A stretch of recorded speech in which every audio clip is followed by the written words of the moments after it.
So in a scathing response to months of financial turmoil, the CEO of Ithala SOC Limited, Dr Thulani Vilakazi, says recent events were nothing short of an attempt to gut Ithala out of existence.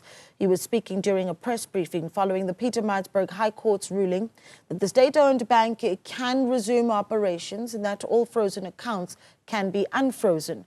Dr Vilakazi says operations were halted without warning, and he was not even formally informed of the decision to freeze Ithala's banking activities. Now, while the ruling brings relief to many, for others, the damage has already been done, especially for clients like 27-year-old Mhlengi Ngcobo from KwaDukuza, whose hydroponic farm, Vela Villa, faced immense challenges during the bank's operation halt. Nobuhle Modise reports. Nestled in the heart of KwaDukuza, Vela Villa is a testament to sustainable agriculture.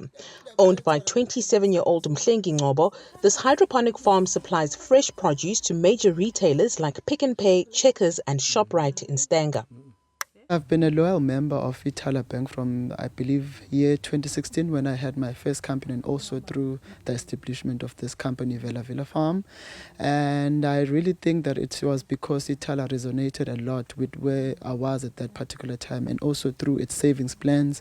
And I feel like it did address a lot of needs of young black business people who wanted to grow within the space of whatever they're specializing in. However, the freezing of Ithala's accounts 5 months ago brought operations to a standstill. Ngcobo faced mounting debts, was unable to pay his 10 permanent staff, 15 seasonal workers and 20 interns from various agricultural institutions. Kubenzima kakhulu ngoba ungasebenzi ingane zesikoleni futhi bekahle kahle njengami nje bese ngiphila ngegrant engitholayo. Naye futhi ingane embili omunye umntwana yakhe nje bekunzima nje. As workers struggled to survive, Ithala CEO Dr Thulani Vilakazi says he too was blindsided.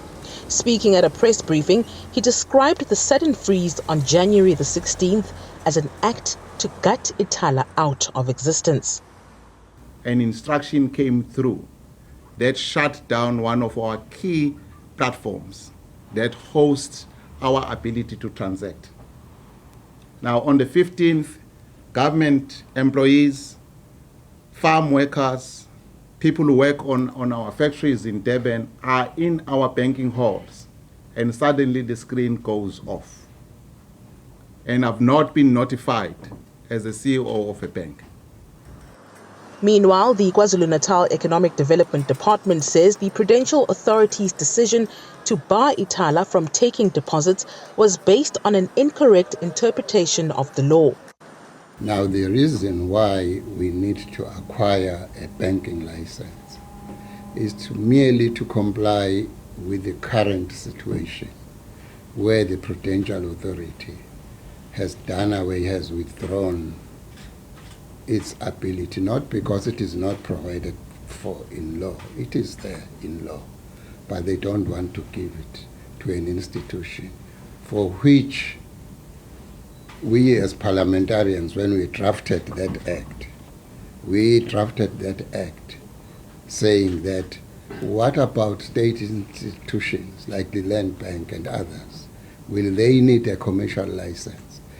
Do you need to privatize them? No, you don't need to privatize them.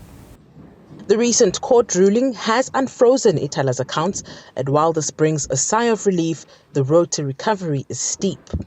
I would not be continuing to bank with Ithala because there are a lot of threats involved, especially in terms of looking at from an investment perspective.